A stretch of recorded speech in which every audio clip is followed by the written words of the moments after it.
एक ऐसे इंसान के बारे में सोचिए जिसने मानव इतिहास का सबसे बड़ा टेक एम्पायर खड़ा किया हो। राइट। जिसने अकेले दम पर दुनिया के हर घर में कंप्यूटर पहुंचाने का एक सपना पूरा किया और आज जिसके पास दुनिया की सबसे बेहतरीन मेडिकल केयर्स खरीदने की ताकत हो। बिल्कुल।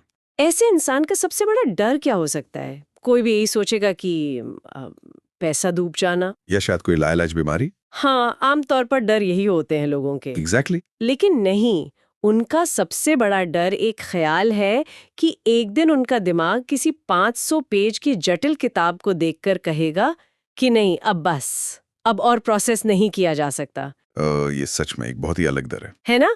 तो आज के इस गहरे विश्लेषण में हम एक ऐसी ही शख्सियत के दिमाग के अंदर झांकने वाले हैं। और श्रोताओं को बता दें कि आज हमारे पास जो सोर्स मटेरियल है वो क्या है। प्रोसेस बहुत ही दिलचस्प है। ये एक नए और युवा पॉडकास्टर राज शामानी द्वारा बिल गेट्स के साथ किए गए एक लंबे इंटरव्यू के ट्रांसक्रिप्ट्स हैं। राइट। एक नया पॉडकास्टर और दुनिया का सबसे बड़ा टेक आइकन। बिल्कुल। और इस चर्चा का मकसद ना सिर्फ गेट्स की उपलब्धियों की कोई लिस्ट बनाना नहीं है।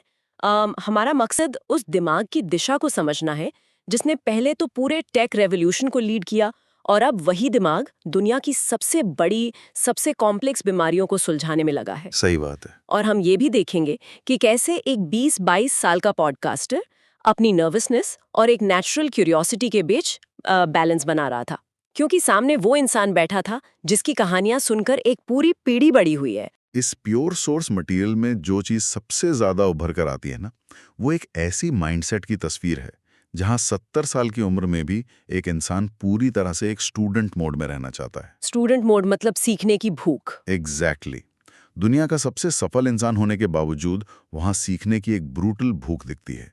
ये सिर्फ एक टेक बिलियनियर की आम कहानी नहीं है। हाँ, ये बेसिकली एक केस स्टडी है जो दर्शाती है कि कैसे एक्सट्रीम वेल्थ और इंटेलेक्ट का इस्तेमाल ग्लोबल स्केल पर इम्पैक्ट लाने के लिए किया जा सकता है, खासकर जब कोई हर दिन खुद को टेस्ट करे कि उसे आसपास की दुनिया समझ आ रही है या नहीं। और जब दुनिया समझने की बात आती है तो इस इम्पैक्ट की शुरुआत हम उस देश से करते हैं जिसे गेट्स ने बहुत करीब से बदलते देखा है, यानी इंडिया। हाँ, इंडिया।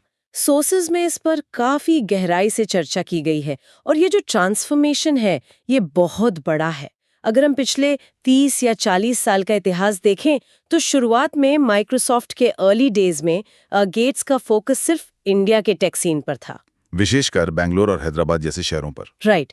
उस वक्त उनका मुख्य काम था इंडिया से सबसे स्मार्ट इंजीनियर्स को ढूंढना और उन्हें यूएस ले जाना। और ट्रांसक्रिप्ट्स में गेट्स खुद मानते हैं कि उस दौर में यूएस और इंडिया दोनों ही उनसे नाराज रहते थे। दोनों तरफ से पुशबैक आता था उन्हें। बिल्कुल। इंडिया का गुस्सा इस बात पर था कि उनका ब्रेन ड्रेन हो रहा था, मतलब देश की बेस्ट टैलेंट देश छोड़कर जा रही थी। और दूसरी तरफ यूएस में लोग इसलिए नाराज थे क्योंकि उन्हें लगता था कि बाहरी लोग आकर उनकी टेक जॉब्स पर कब्जा कर रहे हैं। पर आज का परिदृश्य पूरी तरह बदल चुका है। पूरा पैराडाइम शिफ्ट हो गया है। हम ऐसे समझ सकते हैं कि पहले पूरी दुनिया इंडिया को अपना एक बड़ा सा बैक ऑफिस मानती थी। हाँ, जहां बस सस्ता काम भेज दिया जाता था। एग्जैक्टली। एक ऐसी जगह जहां बाकी दुनिया के लोग अपना डेटा एंट्री, कस्टमर सपोर्ट या बेसिक कोडिंग भेज देते थे क्योंकि वहां काम सस्ते लेबर के जरिए हो जाता था। Right. लेकिन अब वो बैक ऑफिस बदल कर दुनिया की R&D लैब बन चुका है। R&D लैब यानी रिसर्च एंड डेवलपमेंट। हाँ, एक ऐसा एपिसेंटर जहां से ऐसी नई चीजें और समाधान निकल रहे हैं जो पूरी दुनिया की परेशानियों का हल बन सकते हैं। ये बहुत बड़ा शिफ्ट है। और उस R&D लैब वाले ट्रांसफॉर्मेशन के पीछे का सबसे बड़ा इंजन ना, वो फ्रूगल इनोवेशन है। इस कॉन्सेप्ट को समझना बहुत जरूरी है इस गहरे विश्लेषण में। फ्रूगल इनोवेशन मतलब किफायती समाधान, राइट? हाँ, होता क्या है कि अमीर देशों में जैसे अमेरिका या यूरोप में बेसिक साइंस पर बहुत अच्छी और महंगी रिसर्च होती है, जैसे नए मॉलिक्यूल्स बनाना या इम्यूनोलॉजी। सही कहा। पर उन बेसिक साइंटिफिक पीसेस को जोड़कर एक ऐसा प्रोडक्ट बनाना जो सस्ता हो, असरदार हो और करोड़ों लोगों तक पहुंच सके, वो इम्प्लीमेंटेबल इंजीनियरिंग आज इंडिया में हो रही है। चाहे वो खेती के लिए बेहतरीन बीज बनाने की बात हो या नए डायग्नोस्टिक्स टूल्स। बिल्कुल। यहाँ सोल्यूशन स्केल पर डिजाइन होते हैं और इसीलिए गेट्स ने अपने इंटरव्यू में इंडिया को ग्लोबल टैलेंट कैपिटल कहा है। Global talent capital, wow. हाँ, क्योंकि उनका तर्क यह है कि यहाँ सिर्फ स्मार्ट लोग नहीं हैं, बल्कि यहाँ इंजीनियरिंग और मैनेजमेंट का एक बहुत ही अनोखा कॉम्बिनेशन है। एक मैजिक कॉम्बिनेशन जिसमें आईआईटीज का भी बड़ा रोल है। डेफिनेटली। ऐसे संस्थान सिर्फ टेक्निकल स्किल्स नहीं देते, बल्कि कॉम्प्लेक्स प्रॉब्लम्स को एक रिसोर्स कंस्ट्रेंट एनवायरनमेंट में सॉल्व करने का नजरिया देते हैं। सत्या नडेला और सुंदर पिचाई तो इस ग्लोबल इम्पैक्ट के सिर्फ दो चेहरे हैं। राइट, पर ग्राउंड लेवल पर हजारों इंजीनियर्स हैं जो ग्लोबल सॉल्यूशंस बना रहे हैं। सही बात है। और इस फ्रूगल इनोवेशन का एक और हिस्सा जो सोर्सेज में बहुत प्रोमिनेंटली हाईलाइट हुआ है, वो है डिजिटल पब्लिक इंफ्रास्ट्रक्चर, यानी डीपीआई, जैसे आधार और यूपीआई वगैरह। हाँ, यूपीआई तो हर जगह है आजकल। लेकिन आम तौर पर जब हम इनके बारे में सोचते हैं तो लगता है ये बस एक ऐप है जिससे पैसे ट्रांसफर होते हैं। पर गेट्स फाउंडेशन अब अफ्रीकन देशों के प्रतिनिधियों को इंडिया भेज रहा है ताकि वो यहाँ आके इन सिस्टम्स को समझें। ये एक बहुत बड़ा कदम है। तो एक बेसिक लेवल पर ये सवाल आता है कि अफ्रीका के लोग यहाँ आकर क्या देखेंगे? मतलब क्या वो बस कोड कॉपी करने आते हैं? नहीं, कोड कॉपी करना नहीं, बल्कि उस पूरे आर्किटेक्चर को समझना जिसे ओपन सोर्स बिल्डिंग ब्लॉक्स की तरह बनाया गया है। Building blocks. डीपीआई का सबसे बड़ा मैजिक ये नहीं है कि वो कोई ऐप है। इसका मैजिक ये है कि ये डिजिटल लेगो ब्लॉक्स की तरह काम करता है। अच्छा, जैसे एक ब्लॉक आइडेंटिटी का हो गया। एग्जैक्टली, जैसे आधार। दूसरा ब्लॉक पेमेंट्स का हो गया, जैसे यूपीआई। तीसरा ब्लॉक डेटा शेयरिंग का हो सकता है। राइट। तो इन ब्लॉक्स को सरकार बनाती है और इनको ओपन रखती है, जिसका मतलब है कि कोई भी प्राइवेट कंपनी, चाहे वो एक छोटी सी स्टार्टअप हो या बड़ा बैंक, वो इन ब्लॉक्स के ऊपर अपनी सर्विसेज बिल्ड कर सकती है। ओह वाओ, तो अफ्रीका में जहाँ ट्रेडिशनल बैंकिंग का इंफ्रास्ट्रक्चर बहुत कमजोर है, वहाँ इसका बड़ा फायदा है। बिल्कुल। वहां उन्हें फिजिकल बैंक ब्रांचेस खोलने की जरूरत ही नहीं है। वो सीधा इस डिजिटल आइडेंटिटी और पेमेंट के इंफ्रास्ट्रक्चर को अपने देश के हिसाब से ढाल सकते हैं, जिसे ग्लोबल डिप्लोमेसी में साउथ साउथ कोऑपरेशन कहा जाता है ना। हाँ, पहले टेक्नोलॉजी हमेशा ग्लोबल नॉर्थ यानी अमीर देशों से आती थी और नीचे की तरफ जाती थी, पर अब एक विकासशील देश दूसरे विकासशील देश की मदद कर रहा है। और गेट्स फाउंडेशन इसमें एक फैसिलिटेटर या ब्रिज का काम कर रहा है। राइट। ये दिखाता है कि R&D सिर्फ टेस्ट ट्यूब्स तक सीमित नहीं है, सिविक इंफ्रास्ट्रक्चर में भी कितनी बड़ी क्रांति ला रहा है। सच में। और जब इस स्तर पर ग्लोबल स्केल पर ऐसी बदलती हुई R&D लैब्स बनती हैं, तो वहां से सिर्फ इनोवेशंस नहीं निकलते, बल्कि बेहिसाब दौलत यानी वेल्थ का निर्माण भी होता है। बहुत ज्यादा वेल्थ। और जब किसी टेक फाउंडर के पास ये करोड़ों अरबों डॉलर्स इकट्ठे होते हैं, तो एक बड़ा फिलोसॉफिकल धर्म संकट पैदा होता है कि इस पैसे का करना क्या है। एग्जैक्टली। पूरा इतिहास इस बात का गवाह है कि जब भी पावर और पैसा आता है, लोग उसे अपने परिवार के लिए बचा कर रखते हैं ताकि उनका एक दबदबा बना रहे, एक विरासत बनी रहे। हाँ, डायनेस्टी जिसे कहते हैं। पर ट्रांसक्रिप्ट्स में ये बताया गया है कि गेट्स ने एक बिल्कुल अलग रास्ता चुना। उन्होंने तय किया है कि उनके बच्चों को उनकी टोटल दौलत का 1% से भी कम हिस्सा मिलेगा। Less than 1%? हाँ, उनका कहना है कि वो नहीं चाहते कि उनके बच्चे इस इमेंस वेल्थ के बोझ तले दब जाएं या ओवरशैडो हो जाएं, बल्कि अब वो अपनी पहचान खुद बनाएं। ये फिलॉसफी टेक सेक्टर में काफी कॉमन देखी जा रही है। वारवादी नहीं होते, वो अपना ज्यादातर पैसा डोनेट करने में विश्वास रखते हैं। लेकिन यहाँ पर मैं एक थोड़ा क्रिटिकल सवाल उठाना चाहूंगी। बोलिए। ये बोलना बहुत आसान लगता है ना, एक मल्टी बिलियनर के लिए ये क्लेम करना कि मैं अपने बच्चों को सब कुछ नहीं दे रहा, सुनने में महान लगता है। पर प्रैक्टिकली अगर देखें तो $100 बिलियन का 1% भी अपने आप में करोड़ों डॉलर्स होता है। हाँ, मैथमेटिकली तो अमाउंट बहुत बड़ा है। उस पैसे के साथ बेहतरीन एजुकेशन, ग्लोबल कॉन्टैक्ट्स और सोसाइटी में हाईएस्ट एक्सेस तो मिल ही रहा है उन्हें। तो क्या इस फिलैंथ्रोपी की बात में थोड़ा पीआर का तड़का नहीं है? एक आम शख्स के मन में ये स्केप्टिसिज्म तो आएगा ही। स्केप्टिसिज्म होना बहुत स्वाभाविक है, और जब बात इतनी बड़ी दौलत की हो तो शक पैदा होना लाजमी है। इंसानी फितरत हमेशा से ही पावर को शक की नजरों से देखती आई है। बिल्कुल। लेकिन अगर हम एब्सोल्यूट डॉलर्स यानी उन करोड़ों रुपयों की जगह इसके पीछे के मैकेनिक्स को समझे ना, तो असली फर्क समझ आएगा। मैकेनिक्स से आपका क्या मतलब है? देखिए, सदियों से चली आ रही पारंपरिक अमीरी का फॉर्मूला हमेशा से जमीन, तेल या कारखानों पर कब्जा करना रहा है। वहां पैसा एक जनरेशन से दूसरी जनरेशन को ट्रांसफर होता है, जिससे पावर कुछ ही परिवारों में लॉक हो जाती है। हाँ, wealth concentration. Right. But take wealth का नेचर अलग होता है। ये वेल्थ सैकड़ों सालों में नहीं, बल्कि एक सिंगल लाइफ टाइम में बनती है, क्योंकि सॉफ्टवेयर को पूरी दुनिया में zero marginal cost per scale किया जा सकता है। एक बार कोड लिखा और दुनिया भर में डिस्ट्रीब्यूट हो गया। एग्जैक्टली। अब जब गेट्स जैसे लोग इस वेल्थ को वापस करने की बात करते हैं, तो वो सिर्फ अपने बैंक अकाउंट का ब्याज डोनेट नहीं कर रहे हैं। गेट्स फाउंडेशन का मैंडेट ही ये है कि वो अपना बेस कैपिटल लगातार खर्च कर रहे हैं। बेस कैपिटल यानी वो मूल रकम जिससे दौलत बढ़ती है। सही। वो आने वाले कुछ दशकों में उसे पूरी तरह खत्म कर देंगे। उनका मकसद उस पैसे को होल्ड करके एक नया राजवंश बनाना नहीं है। राइट। वो उस दौलत को हेल्थ और एजुकेशन जैसी जगहों पर लगाते हैं जहां ओपन मार्केट या प्राइवेट कंपनीज इन्वेस्ट नहीं करेंगी, क्योंकि वहां कोई इमीडिएट प्रॉफिट नहीं है। तो भले ही उनके बच्चों को एक एडवांटेज मिल रही है, पर मैक्रो लेवल पर वेल्थ एक्यूमुलेशन का पूरा साइकिल रिवर्स हो रहा है। बिल्कुल। दौलत जमा करने की जगह उसका प्रयोग सिस्टम के सबसे बड़े गैप्स को भरने के लिए हो रहा है। ये एक बड़ा पर्सपेक्टिव शिफ्ट है, और उस दौलत के एक्यूमुलेशन और उस एम्पायर को खड़ा करने के पीछे जो जुनून था, वो इस कहानी का अगला दिलचस्प हिस्सा है। 20s की एनर्जी। हाँ, पैसा कैसे बांटना है ये बाद का फैसला है, लेकिन उस लेवल का पैसा और प्रभाव कमाने के लिए इंसान की ड्राइव क्या होती है। ट्रांसक्रिप्ट्स में 20s के गेट्स और आज के 70s के गेट्स को कंपेयर किया गया है। और दोनों में जमीन आसमान का फर्क है। ऐसा लगता है जैसे हम दो बिल्कुल अलग इंसानों की बात कर रहे हैं। जब गेट्स अपनी 20s में थे तो वो खुद को एक मैनियाक मानते थे। मैनियाक। हाँ, एक ऐसी धुन में सवार शख्स जिसे आसपास की दुनिया से कोई मतलब नहीं।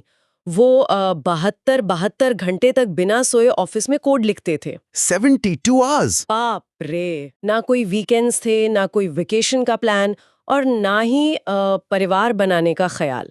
उनका नजरिया क्लियर था कि जब कोई ऐसी रेस में दौड़ रहा हो जहां पूरे टेक इंडस्ट्री का फाउंडेशन रखा जा रहा हो, तो आप नॉर्मल लाइफ नहीं जी सकते। एक्सट्रीम सक्सेस मांगती है एक्सट्रीम फोकस। एग्जैक्टली।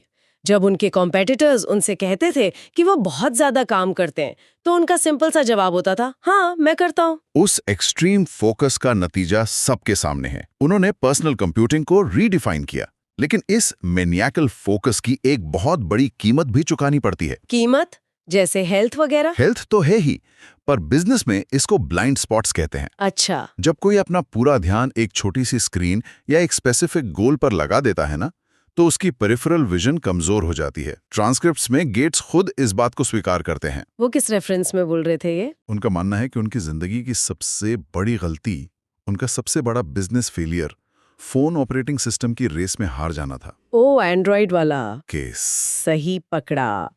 वो इतने फोकस थे अपने ट्रेडिशनल सॉफ्टवेयर मॉडल पर कि मोबाइल रेवोल्यूशन का जो अर्ली फेज था, जो आगे चलकर एंड्रॉइड बना, वो उस वेव को पकड़ नहीं पाए। वाओ। दुनिया का सबसे तेज दिमाग भी सब कुछ परफेक्ट नहीं देख सकता। एब्सोल्युटली नहीं। एक वक्त आता है जब वही एक्सट्रीम फोकस एक दीवार बन जाता है। पर उस बिजनेस की हार से भी ज्यादा दिलचस्प बात उनके पर्सनल डर के बारे में है। एग्जैक्ट। वही डर जिसका जिक्र मैंने शुरुआत में किया था। जब उनसे पूछा गया कि आज उन्हें किस चीज से सबसे ज्यादा डर लगता है, जो कि फिजिकल नहीं है। हाँ, वो किसी फिजिकल थ्रेट यानी ऊंचाई या आग जैसी चीजों से नहीं डरते। उनका डर अंदर से आता है, कॉग्निटिव डिक्लाइन का डर। राइट। जैसे जैसे वो 70 साल के आंकड़े को पार कर रहे हैं, उन्हें महसूस होता है कि शायद एक दिन उनका दिमाग नए कॉम्प्लेक्स डेटा को प्रोसेस करना बंद कर देगा। अगर हम दिमाग को एक कंप्यूटर की हार्ड ड्राइव और प्रोसेसर की तरह देखें तो ये आसानी से समझ आता है। हाँ, उनका प्रोसेसर वाला एनालॉजी बहुत सही था। उनका मानना है कि 25 साल की उम्र में उनके दिमाग का प्रोसेसर बहुत तेज था।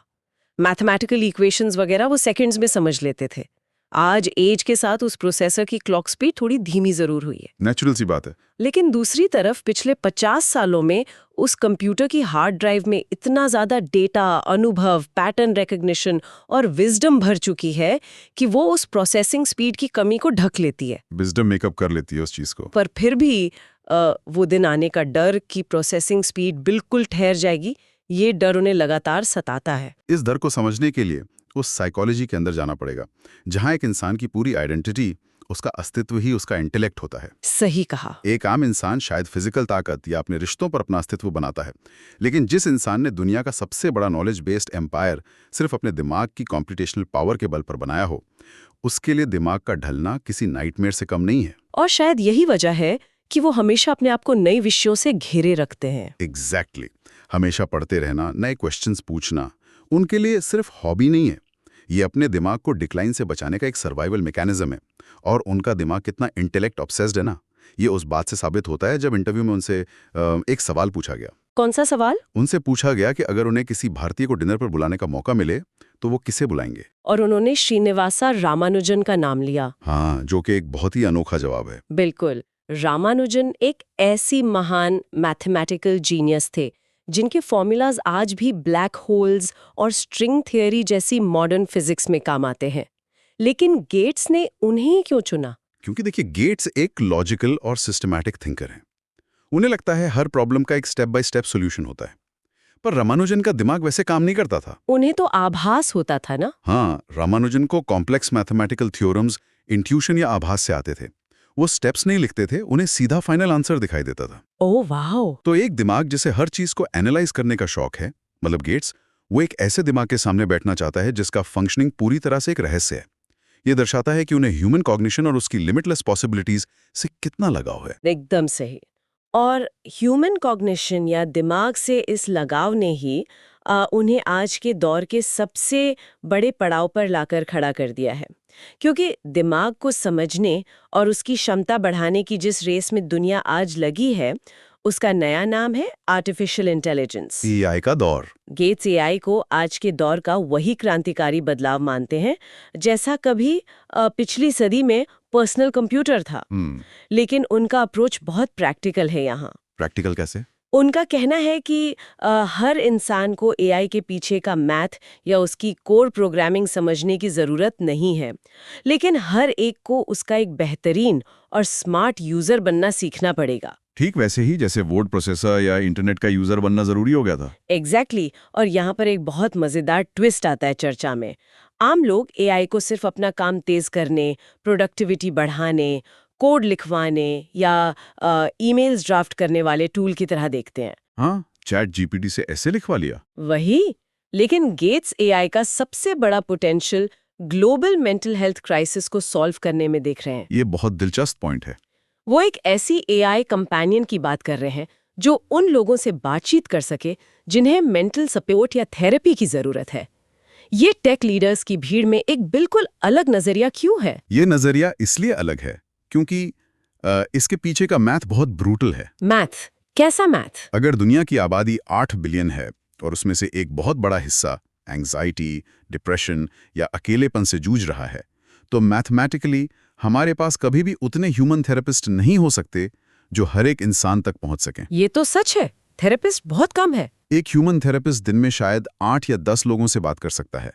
उसे ट्रेन करने में सालों लगते हैं। ये एक ऐसी प्रॉब्लम है जो सिर्फ इंसानों के जरिए स्केल ही नहीं हो सकती। सही बात है। यहाँ पर एआई सिर्फ एक कन्वीनियंट टूल नहीं रह जाता, ये मैथमेटिकली वही एक अकेला वायबल रास्ता बनता है जिससे हम उन करोड़ों लोगों तक बेसिक मेंटल हेल्थ सपोर्ट पहुंचा सकते हैं जिन्हें अभी बिल्कुल कुछ नहीं मिल रहा। यानी टेक्नोलॉजी अपना पर्पस तभी फुलफिल करती है जब वो ऐसी प्रॉब्लम का हल निकाले जो आम फिजिकल स्केल पर नामुमकिन हो। बिल्कुल। गेट्स का ये हमेशा से विश्वास रहा है कि इंसानी फितरत या ह्यूमन बिहेवियर को बदलना दुनिया का सबसे मुश्किल काम है। और इसका सबसे बड़ा एग्जाम्पल उन्होंने फिजिकल हेल्थ, खासकर मैलन्यूट्रिशन और ओबेसिटी की समस्या पर बात करते हुए दिया था। एग्जैक्टली। ओबेसिटी यानी मोटापे के मामले में अगर पुराना तरीका देखें तो लोगों को क्या कहा जाता था कि अपना खाना कंट्रोल करो, विल पावर का इस्तेमाल करो, एक्सरसाइज करो। राइट। पर डेटा बताता है कि बड़े पैमाने पर ये बिहेवियर चेंज फेल हो जाता है क्योंकि हमारी बायोलॉजी हमें लगातार कैलोरीज जमा करने के लिए पुश करता है। हमारी एवोल्यूशन ही ऐसी हुई है। सही। तो एक टेक्नोलॉजिस्ट और प्रॉब्लम सॉल्वर के नाते गेट्स मानते हैं कि लोगों की आदत बदलने पर सालों एनर्जी वेस्ट करने के बजाय साइंटिफिक अप्रोच आसान और असरदार होती है। इसलिए उन्होंने GLP-1 ड्रग्स को एक प्रॉमिसिंग सोल्यूशन माना है। GLP-1 आम भाषा में इन ड्रग्स को लोग सिर्फ वजन कम करने वाली महंगी दवा समझते हैं। हाँ, पर एक्चुअली ये दवाइयाँ दिमाग और पेट के बीच के हंगर सिग्नल्स को सीधा ऑल्टर करती हैं।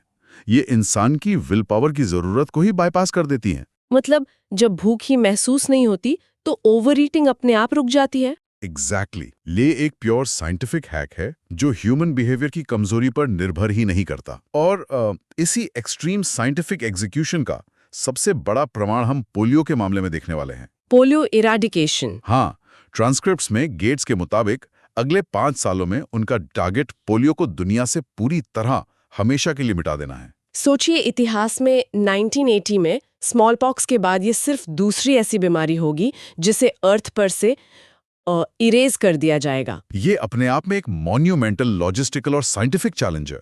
एक वायरस को खत्म करने के लिए दुनिया के सबसे रिमोट गांव तक वैक्सीन पहुंचानी पड़ती है। हर बच्चे को ट्रैक करना पड़ता है। और अब वो इसे पार करने के करीब हैं। सोचिए कि हम एक ऐसी हिस्टोरिकल टाइमलाइन में जी रहे हैं जहां सिर्फ 5 साल के अंदर एक और भयानक बीमारी का वजूद इस ग्रह से हमेशा के लिए खत्म हो सकता है। सच में माइंड ब्लोइंग है। खाना एक तरफ इशारा करती है कि आखिर इस स्टूडेंट माइंडसेट का असली असर क्या होता है। पूरा दुनिया पर असर होता है इसका।